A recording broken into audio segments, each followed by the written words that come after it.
Hello everyone, most welcome to the YouTube channel of Sleepy Classes IAS। आज की premix series में हम medieval Indian history के 5 important MCQs को देखेंगे जो आपकी एनसीईआरटी टेक्स्ट बुक से लिए गए हैं। हम शुरू करें उससे पहले आपके लिए 2 इंस्ट्रक्शंस हैं। जैसे ही क्वेश्चन आपके स्क्रीन पे फ्लैश होगा, आपको वीडियो को पॉज करना है एंड कमेंट सेक्शन में क्वेश्चन को पढ़ने के बाद उसका आंसर करना है। सेकेंडली, आपका टोटल स्कोर जो भी रहेगा out of 5, do let me know in the comment section. And अगर आप चाहें तो आप बता सकते हैं किस स्पेसिफिक टॉपिक पे आप क्वेश्चन प्रैक्टिस करना चाहते हैं या वीडियो चाहते हैं हिस्ट्री के, उस टॉपिक पे हम आपके लिए वीडियो बना पाएंगे। On that note, let's begin. I am Sonpriya and I take your history sessions on the platform of Sleepy Classes IAS। So देखते हैं फर्स्ट क्वेश्चन क्या कहता है। Consider the following statements. The Chishti order derives its name from its place of origin, Chisht, a small town near Ajmer, Rajasthan. The Chishtis maintained an absolute isolation from the political power and thus accepted no donations from the sultans. Which of the statements is or are correct? One only, two only, both one and two, neither one nor two. आप video को pause करके comment section में answer लिख सकते हैं। यहाँ पे देखिए, the question is regarding the topic of Sufism from medieval Indian history. बहुत इंपॉर्टेंट टॉपिक है और आप देखेंगे आपके एनसीईआरटीज में भी इसको काफी कॉम्प्रिहेंसिवली कवर किया गया है। नाउ आप देखेंगे कि अगर हम सूफीज की बात करें तो सूफीज में काफी सारे ऑर्डर्स, सिलसिलाज या स्कूल्स हुए, जिसमें से Chishti is one of them. चिश्तीज के अलावा आप देखोगे नक्शबंदी हैं, सुहरावर्दी हैं, आपके कादरी सिलसिला के लोग हैं। इनमें से सबसे पॉपुलर चिश्ती सिलसिला है, नो डाउट, क्योंकि मोइनुद्दीन चिश्ती हैं, आपके निजामुद्दीन औलिया हैं, अमीर खुसरो हैं, इसके अलावा कुतुबुद्दीन बख्तियार काकी हैं। ये जितने भी पॉपुलर सूफी सेंट्स हैं, ये चिश्ती ऑर्डर या जो चिश्ती सिलसिला है उससे आते हैं। चिश्तीज का जो नाम है वो बिल्कुल उनके प्लेस ऑफ ओरिजिन चिश्त से लिया गया है, बट चिश्त जो है ये अजमेर या राजस्थान में नहीं है, बल्कि आप देखेंगे ये सेंट्रल अफगानिस्तान के अंदर है। सो हम ये क्लियरली कह सकते हैं कि आपका स्टेटमेंट 1 जो है क्वेश्चन का वो इनकरेक्ट है। अगर हम सेकंड स्टेटमेंट की बात करें तो चिश्तीज जो हैं वो सादगी में विश्वास करते थे, सिंप्लिसिटी में, ऑस्टेरिटी में, और कोशिश करते थे कि जो वर्ल्डली पावर है उससे दूर रहें। यानी कि जो पॉलिटिकल पोजीशंस हैं, ऑफिसेज हैं, उनको ये इन जनरल एक्सेप्ट नहीं करते थे। But at the same time कोई एब्सोल्यूट आइसोलेशन भी नहीं था। डोनेशंस लिए जाते थे, कैश में भी, काइंड में भी। जो सुल्तान है वो भी चैरिटेबल ट्रस्ट जो है उनको एस्टेब्लिश करते थे, लैंड ग्रांट्स प्रोवाइड करते थे, क्योंकि चिश्ती सिलसिला से जुड़े हुए जो सूफी संत थे वो लोगों में बहुत पॉपुलर थे और लोगों का सपोर्ट पाने के लिए सुल्तान जो है वो भी सूफीज को काफी सपोर्ट किया करते थे। तो हम यहाँ पे देखेंगे स्टेटमेंट सेकेंड जो है वो भी आपका इनकरेक्ट है। बट हमारे क्वेश्चन में पूछा गया है कि इनमें से कौन सा करेक्ट है, तो आप यहाँ पे मेक श्योर कीजिएगा कि आप क्वेश्चन की जो इंस्ट्रक्शंस है उसे अच्छे से पढ़ें। हम देख रहे हैं फर्स्ट स्टेटमेंट, सेकंड स्टेटमेंट दोनों इनकरेक्ट है। हमारा आंसर हुआ नीदर वन नॉर टू। बाकी यहाँ पे पूरा एक्सप्लेनेशन प्रोवाइडेड है, आप वीडियो को पॉज करके पढ़ सकते हैं। पीडीएफ के लिए आप हमारा टेलीग्राम चैनल ज्वाइन कर लीजिए, स्लीपी क्लासेस IAS का। वहां पे 70,000 से भी ज्यादा सब्सक्राइबर्स हैं और आपको आसानी से इसकी PDF मिल जाएगी। सेकेंड क्वेश्चन, ये क्वेश्चन आपके फॉरेन ट्रैवलर्स से जुड़ा हुआ है, one of the important and favourite topics of UPSC. तो यहाँ पे आप देखेंगे कि 4 आपको फॉरेन ट्रैवलर्स दिए हैं और उनसे जुड़े हुए कुछ सिग्निफिकेंट पॉइंट सामने लिखे हैं। आपसे पूछा गया है हाउ मेनी पेयर्स इज और आर इनकरेक्टली मैच्ड। तो इनमें से कितने पेयर्स गलत तरीके से मिलाए गए हैं। देखते हैं फर्स्ट स्टेटमेंट क्या कहता है। फर्स्ट जो मैचे विद भी है, Jean Baptiste Tavernier, he elaborately discussed diamond and the diamond mines of India. Manucci, he was a European traveler who never returned to Europe and settled down in India. Okay. Kareri के बारे में statement है, he provides the detailed description of the phenomenal amounts of cash and commodity transactions in the 17th century India. Francois Bernier, he explained Harvey's discovery of the circulation of blood to a scholarly noble of Aurangzeb. तो आपसे पूछा है इनमें से कितने pairs incorrectly matched हैं। यहाँ पे भी आपका आंसर जो है वो होगा डी। वाई सो? क्योंकि आप देखोगे सारे स्टेटमेंट्स जो हैं वो करेक्ट हैं, इनफैक्ट यूपीएससी का अगर आप पीवाईक्यूज जो है उसको देखेंगे तो आप पाएंगे कि ये क्वेश्चन यूपीएससी ने पूछा हुआ है कि उन्होंने 4 आपको ऑप्शंस दिए हैं और पूछा है कि इनमें से कौन इंडिया के डायमंड एंड डायमंड माइंस को डिटेल में डिस्कस करता है। तो आंसर इज जीन बैप्टिस्ट टेवरनियर। टेवरनियर की अगर हम बात करें तो आप देखेंगे कि ये एक फ्रेंच जेम मर्चेंट थे and he visited India during the time period of Shahjahan and Aurangzeb. इन्होंने इंडिया की जो डायमंड एंड डायमंड माइंस हैं उनके डिटेल्ड अकाउंट को प्रेजेंट किया है अपनी बुक 6 वॉयजेस के अंदर। और ये यहाँ पे इंडिया की जो ट्रेडिंग कंडीशंस हैं उनसे काफ़ी ज़्यादा खुश थे, काफ़ी फैसिनेटेड थे और ये इंडिया को कंपेयर करते हैं ईरान एंड ऑटोमन एम्पायर से। सो फर्स्ट पेयर जो है वो बिल्कुल करेक्ट है। Coming to the second pair, Manucci के बारे में भी ये बिल्कुल सही लिखा है। मानुची जो है ये आपके इटालियन डॉक्टर थे। He came to India and he never returned to Europe, he settled down in India. तो आप यहाँ पे देख सकते हैं आपका स्टेटमेंट या पेयर 2 जो है वो भी बिल्कुल करेक्ट है। थर्ड पेयर की अगर हम बात करें तो इट वाज रिगार्डिंग कारेरी, ये भी बिल्कुल सही है। So Careri was an Italian traveller, he visited India during the time period of Aurangzeb. और ये हमें बताते हैं कि किस तरीके से दुनिया भर का जो सिल्वर है it is at the end coming to India. और साथ ही साथ में ये हमें बताते हैं इंडिया में जो phenomenal amount of cash and commodity का ट्रांजैक्शंस हो रहा है। ठीक है, तो इंडिया की इकोनॉमिक कंडीशन के बारे में हमें काफ़ी सारी इंफॉर्मेशन प्रोवाइड करते हैं औरंगजेब के टाइम पीरियड में 1690s में। बर्नियर की अगर हम बात करें तो बिल्कुल बर्नियर जो है ये भी एक फ्रेंच फिजिशियन थे, साथ ही साथ में ये फिलोसोफर भी थे। और आप देखेंगे कि ये इंडिया आए और कहा जाता है कि ये दारा शिकोह जो हैं उनके पर्सनल डॉक्टर रहे। इसके अलावा औरंगजेब का जो एक नोबल था दानिशमंद खान, ये उसके भी पर्सनल फिजिशियन रहे और इन्होंने दानिशमंद खान को हार्वे की जो डिस्कवरी है with respect to circulation of blood इसके बारे में बताया था। इनफैक्ट बर्नियर कहते हैं कि इंडिया में जो वेद हैं, जो हकीम हैं, they are not interested in knowing about the recent discovery of circulation of blood by Harvey. तो वो इंडिया के बारे में बता रहे हैं कि किस तरीके से इंडिया में साइंस में जो इंटरेस्ट है वो कम दिखाई पड़ता है हमें 17th सेंचुरी के अंदर। सो यहाँ पे हम देख सकते हैं एक्सप्लेनेशन के बेसिस पे आपके चारों के चारों जो पेयर्स हैं वो करेक्टली मैच्ड है। तो यहाँ पे कोई भी इनकरेक्ट नहीं है, आपका आंसर हुआ डी। थर्ड क्वेश्चन में आप देखेंगे कुछ टर्म्स हैं और उनकी मीनिंग्स दी गई है। अगेन आपसे पूछा है इनमें से कितने पेयर्स जो हैं वो करेक्टली मैच्ड हैं। बुरांजीज, क्या इसका मतलब ट्रेडर्स होता है? कड़माई, इसका मतलब क्या लैंड रेवेन्यू होता है? अरैयार, इसका मतलब क्या रिच लैंड ओनर्स होता है? मिल्कियत लैंड, क्या ये पर्सनल लैंड ऑफ जमींदार्स के लिए यूज किया जाने वाला टर्म है? तो बताइए कितने पेयर्स करेक्ट हैं? ओनली 1, ओनली 2, ओनली 3 और none of the above. The correct answer is these 3 are correct. So the answer should be C. आप यहाँ पे देखेंगे कि अगर हम बुरांजीज को देखें तो बुरांजीज का मतलब ट्रेडर्स नहीं होता। बुरांजीज का मतलब है हिस्टोरिकल वर्क्स जो कि आसमिस लैंग्वेज के अंदर लिखे गए थे और ये अहोम किंगडम से एसोसिएटेड हैं। सो बुरांजीज वर हिस्टोरिकल वर्क्स और अकाउंट्स इन आसमिस लैंग्वेज। तो फर्स्ट आपका जो पेयर है यहाँ पर वो इनकरेक्टली मैच्ड है। बाकी आप देखोगे रेस्ट ऑफ द टर्म्स जो है वो करेक्टली मैच्ड है। फॉर एग्जाम्पल कड़मई जो है it was the term used for land revenue during the imperial Chola period. Similarly araiyar है या मुवेंद वेलन, ये जो टर्म है ये चोला किंग्स टाइटल्स दिया करते थे रिच लैंड ओनर्स को। सो अरैयार का मतलब होता है चीफ एंड मुवेंद वेलन का मतलब होता है चीफ सर्विंग 3 किंग्स, यानी ये काफी ज्यादा रेवेन्यू स्टेट को पे करते हैं।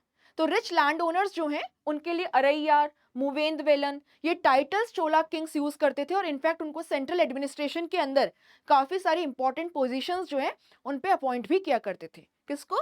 रिच लैंड ओनर्स को। मिल्कियत लैंड की अगर हम बात करें तो बिल्कुल मिल्कियत लैंड जो है जमींदार्स का पर्सनल लैंड होता था।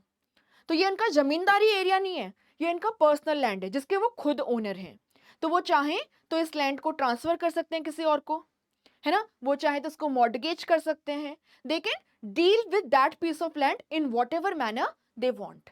सो आप देखेंगे कि आपका pair 2, pair 3 and pair 4 correctly matched है, इसीलिए हमारा आंसर हुआ only 3 pairs. Question number 4 Shivaji के एडमिनिस्ट्रेशन के रिगार्डिंग है, देखते हैं क्या कहता है। Shivaji created the Ashtapradhan system to lay foundations of a sound administration. Okay, his revenue system was based on Malik Ambar of Ahmednagar. Okay, land revenue was assigned to big officials and military commanders in lieu of their salaries. Shivaji reduced the powers of the existing Deshmukhs and Kulkarnis and appointed his own revenue officials. How many of the statements is or are correct? Only one, only two, only three, all of the above. अगर हम इस question की बात करें, आप चाहें तो video pause करके आंसर कर सकते हैं कमेंट सेक्शन में। तो शिवाजी के एडमिनिस्ट्रेशन की बात की गई, जैसे मैंने पहले भी कहा। अगर हम अष्टप्रधान सिस्टम के बारे में बात करें तो आप यहाँ पे देखेंगे इसके अंदर आपको एक सेंट्रलाइज्ड मोनार्की जो है वो मिलेगी, यानी किंग होगा, and he will be assisted by a council consisting of 8 ministers. और आप देखोगे कि अष्टप्रधान सिस्टम जो है शिवाजी ने बिल्कुल लागू किया जो मराठा स्वराज है उसके अंदर, but at the same time आपको ध्यान रखना है शिवाजी ने इसको क्रिएट नहीं किया था। अष्टप्रधान सिस्टम जो है it was very much in existence in the Bijapur सल्तनत, तो ये आपको थोड़ा सा यहां पर ध्यान रखना होगा, it was not created by Shivaji. तो हर टर्म इंपॉर्टेंट होता है। फर्स्ट स्टेटमेंट इनकरेक्ट हो गया, सो हमारा answer all of the above नहीं हो सकता क्योंकि करेक्ट पूछा है। His revenue system was based on Malik Ambar of Ahmednagar, बिल्कुल सही बात है, शिवाजी का जो रेवेन्यू सिस्टम है वो अहमदनगर के जो मलिक अंबर का सिस्टम है उससे लिया गया था, जहां पे बेसिकली लैंड को मेजर किया जाता था एक मेजरिंग रोड से, एंड ये जो मेजरिंग रोड है इसे कहते थे काठी, इसे कहते थे काठी। और आप यहाँ पे देखोगे कि इन्होंने यहाँ पे रैयतवारी सेटलमेंट सिस्टम को लागू किया था, न कि जागीरदारी। तो किसी को जागीर के रूप में किसी पर्टिकुलर एरिया का रेवेन्यू नहीं दिया जाता था, खुद जाके किसान से स्टेट के जो ऑफिशियल्स हैं वो रेवेन्यू कलेक्ट किया करते थे। तो यहाँ पे शिवाजी ने जागीरदारी सिस्टम को एबॉलिश करके आप देखोगे मराठा स्वराज के अधीन आने वाले जो क्षेत्र हैं, जो एरियाज हैं, वहां पर रैयतवारी सिस्टम जो है जहां पे किसान से सीधे डीलिंग होती है उस सिस्टम को इंप्लीमेंट किया था। थर्ड स्टेटमेंट ये करेक्ट हो गया। Land revenue was assigned to big officials and military commanders in lieu of their salaries. ध्यान रखना कि शिवाजी का जो एडमिनिस्ट्रेशन है उसके अंदर ऑफिशियल्स हो चाहे मिलिट्री कमांडर्स हो, उनको सैलरी दी जाती थी उनके सर्विसेज के बदले में, न कि लैंड रेवेन्यू। आप देखोगे कि लैंड रेवेन्यू असाइनमेंट या सरंजाम्स जो है ना, सरंजाम्स जो आपके जागीर के बराबर होती थी, ये आएगा जब पेशवा बालाजी विश्वनाथ जो हैं वो सरंजामी सिस्टम को इंट्रोड्यूस करेंगे। तो आप देखोगे कि शिवाजी के टाइम पे किसी भी ऑफिशियल को उनके सर्विसेज के रिटर्न में कैश में सैलरी दी जाती थी, न कि लैंड रेवेन्यू असाइनमेंट में। सरंजामी सिस्टम जिसको पेशवा बालाजी विश्वनाथ इंप्लीमेंट करेंगे, उसके वाया सरंजाम या जागीर जो है वो मराठा सरदार्स को दी जाने लगी। तो आप यहाँ पे देखेंगे स्टेटमेंट 3 भी इनकरेक्ट है, सो हमारा आंसर सी भी नहीं हो सकता, ओनली 3 स्टेटमेंट्स भी। फोर्थ स्टेटमेंट को अगर हम पढ़ें तो Shivaji reduce the powers of existing Deshmukhs and Kulkarnis and appointed his own revenue officials. बिल्कुल सही बात है, देशमुख्स हैं, कुलकर्णीज हैं। आप देखोगे कि ये हेरिडिटरी जमींदार हुआ करते थे आपके महाराष्ट्र कर्नाटका वाले एरिया में।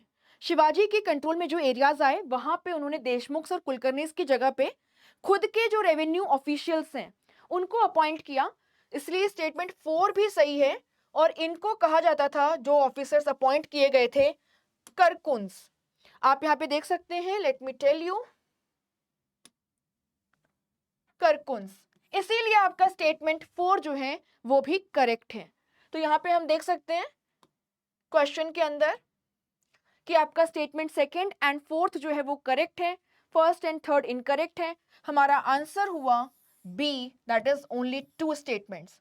बाकी का जो एक्सप्लेनेशन है वो आप यहां पर पढ़ सकते हैं वीडियो को पॉज करके आराम से।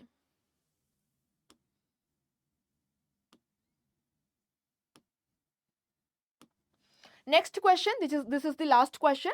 Let's read it. Consider the following statements regarding the Mughal administration.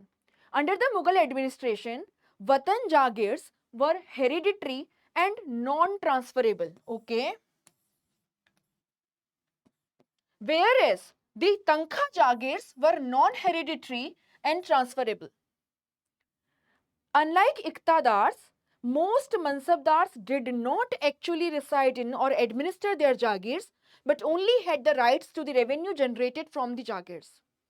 Did not actually reside or administer, they had only the rights to revenue generated from their Jagirs, unlike the Iqtadari system. Which of the statements is or are incorrect पूछा है, question को ढंग से पढ़िएगा। 1 only, 2 only, both 1 and 2, neither 1 nor 2.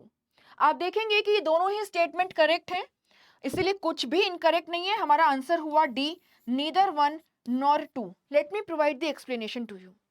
आप यहाँ पे देखेंगे कि हम दो टर्म्स देख रहे हैं यहाँ पर, एक है वतन जागिर और दूसरा है तंखा जागिर। अब वतन जागिर क्या है? अगर हम वतन जागिर की बात करें तो बेसिकली वतन जागिर वो एरिया हुआ करता था जो किसी जमींदार को या ट्रिब्यूटरी चीफ को उसके ही होमलैंड में दिया जाता था। For example, once the Rajputs were defeated by the Mughals and they submitted before the Mughals, आप यहाँ पे देखेंगे कि जो आपके राजपूत्स हैं, चाहे मेवाड़ के राजपूत हैं या आपके जोधपुर के जो राजपूत्स हैं वो हैं, उनको उनका ही जो वतन है, जो होमलैंड है, वहां पर जागीर दी जाती थी। और वतन जागीर जो हैं आप देखेंगे देवर हेरिडिटरी, यानी उसी फैमिली के जो मेंबर्स हैं वो है ना, उनको ट्रांसफर होती थी वो पीढ़ी दर पीढ़ी। और देखेंगे कि ये नॉन ट्रांसफरेबल थी, केवल जब एक रूलर के बाद में नेक्स्ट रूलर सक्सीड करता था तो मुगल रूलर जो है वो एक सनत या फिर रॉयल ऑर्डर जो है उसको जारी करता था। But at the same time वतन जागीर जो है वो आप क्या देख रहे हैं, ये हेरिडिटरी है और साथ ही साथ में नॉन ट्रांसफरेबल है। अब मान लीजिए जोधपुर के महाराजा हैं, उनको एक तो वतन जागीर दी गई है कि वो अपने एरिया को ऑटोनोमसली एडमिनिस्टर कर सकते हैं। अब मान लीजिए कि वो मनसबदारी सिस्टम जो मुगल्स का एडमिनिस्ट्रेटिव सिस्टम है उसमें अपॉइंट किए जाते हैं और उनकी रैंक के हिसाब से उनकी जो सैलरी होनी चाहिए वो ज्यादा है एज कंपेयर टू अपनी वतन जागीर से वो रेवेन्यू जो कलेक्ट कर रहे हैं उसके कंपैरिजन में। तो फिर वतन जागीर के साथ साथ में उनको तंखा जागीर जो है वो भी दी जाती थी। For example, Maharaja of Jodhpur जो है उन्हें हिसार की जागीर दी गई थी एज तंखा जागीर। तो आप यहाँ पे क्या देख रहे हो, वतन जागीर है, एक तंखा जागीर है। दूसरा तंखा जागीर, तो तंखा जागीर जो है ये मुगल्स का जो मनसबदारी सिस्टम है इसके अंदर जागीरदारी सिस्टम जो है उसका हिस्सा है। सो मनसबदारी सिस्टम में either you were paid in cash और you were paid via jagirs. Mostly जो लोग हैं आप देखोगे उनको जागीर के वाया पे किया जाता था। अब क्योंकि आप स्टेट के ऑफिशियल्स हैं, आप स्टेट को कुछ सर्विसेज प्रोवाइड कर रहे हैं, आपको किसी पर्टिकुलर एरिया की जागीर जो है वो असाइन की जा रही है in return for your services and you are not being paid in cash, तो वो आपकी हो गई तंखा जागीर। तंखा की जगह पे आपको जागीर दी गई है। क्योंकि आप स्टेट के ऑफिशियल्स हैं तो आपकी जागीर को ट्रांसफर भी किया जा सकता है और वो नॉन हेरिडिटरी है, ये आपको ध्यान रखना है।